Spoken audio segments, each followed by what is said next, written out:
మహిళా సమ్మాన్, బేటీ బచావ్ బేటీ పడావ్ వంటి నినాదాలతో మహిళా లోకాన్ని ఆకర్షించి వారి ఓట్లను కొల్లగొట్టాలని బీజేపీ ప్రయత్నిస్తోంది. ఉద్యోగ అవకాశాల్లో మహిళలకు ప్రాధాన్యత ఇస్తానంటూ కల్లబొల్లి కబుర్లు చెప్పింది. రాజకీయాల్లో మహిళలకు రిజర్వేషన్లు కల్పిస్తానని ఊరించింది. లైంగిక మైనారిటీల అభివృద్ధికి చట్టాన్ని తీసుకొస్తానంటూ తీయని కబుర్లు చెప్పింది. అయితే అధికారంలోకి వచ్చిన తర్వాత ఈ హామీలన్నిటినీ గాలికి వదిలేసింది. వాస్తవానికి మోడీ ప్రభుత్వ పాలనలో మహిళల బతుకులు మరింత దుర్భరమయ్యాయి. మహిళలు, బాలికలపై లైంగిక దాడులు నిత్యకృత్యమయ్యాయి. కుటుంబ బాధ్యతలను మోస్తున్న మహిళలపై ద్రవ్యోల్బణం కారణంగా తీవ్రమైన ఒత్తిడి కలుగుతుంది. నిరుద్యోగం, వలసలు పెరిగిపోతుండటంతో మహిళలపై బాధ్యతల భారం పెరిగిపోతుంది. కుటుంబ బాధ్యతలను తలపై వేసుకోవాల్సి రావడంతో మహిళలు పౌష్టికాహారం అనారోగ్యానికి గురవుతున్నారు. ప్రపంచంలోని 126 దేశాల్లో పౌష్టికాహార లోపంపై అధ్యయనం నిర్వహించగా భారత్ 107వ స్థానంలో నిలిచింది. ఉద్యోగుల్లో మహిళల సంఖ్య పెరగాల్సింది పోయి తగ్గిపోతుంది.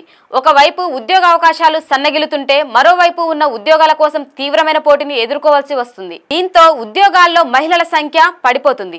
మహిళలు ఎక్కువగా అనధికారిక, అసంఘటిత రంగాల్లో పనిచేస్తుంటారు. దీంతో వారికి అత్యంత తక్కువగా వేతనాలు లభిస్తున్నాయి.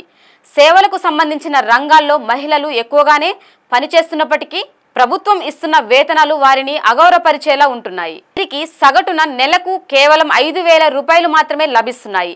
గడిచిన 10 సంవత్సరాల కాలంలో, అంటే మోడీ ప్రభుత్వ హయాంలో మహిళలపై లైంగిక వేధింపులు, హింస, దూషణలు పెరిగిపోయాయి. 2011లో ఇలాంటి కేసులు 2,28,650 నమోదు కాగా 2022 నాటికి ఆ సంఖ్య 4,28,278కి పెరిగింది.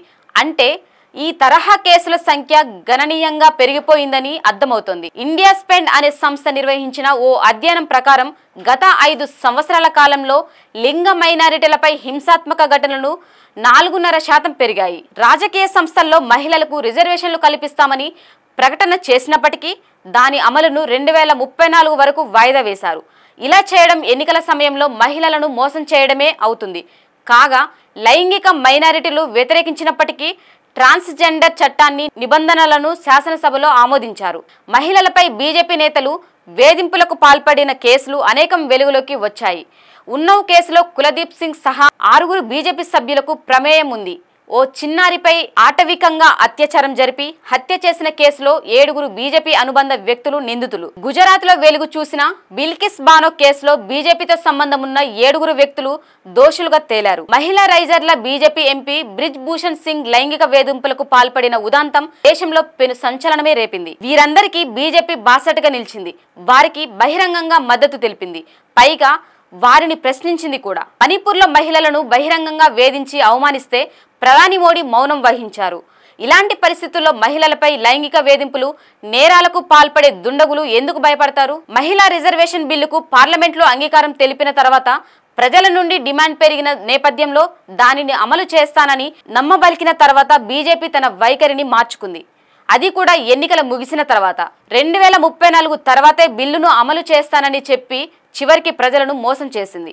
బీజేపీ, సంఘ్ పరివార్ ప్రాథమికంగా పురుషాధిక్యతను కోరుకుంటాయి. అంబేద్కర్ ప్రతిపాదించిన హిందూ కోడ్ బిల్లు వంటి మహిళల హక్కుల పరిరక్షణకు ఉద్దేశించిన బిల్లులను సైతం వ్యతిరేకించిన చరిత్ర వాటికి ఉంది. మహిళలు పురుషుల ఆధీనంలో ఉండాలని, పిల్లలను సాకడం, పెంచడమే వారి ఏకైక బాధ్యత అని సిద్ధాంతీకరించాయి.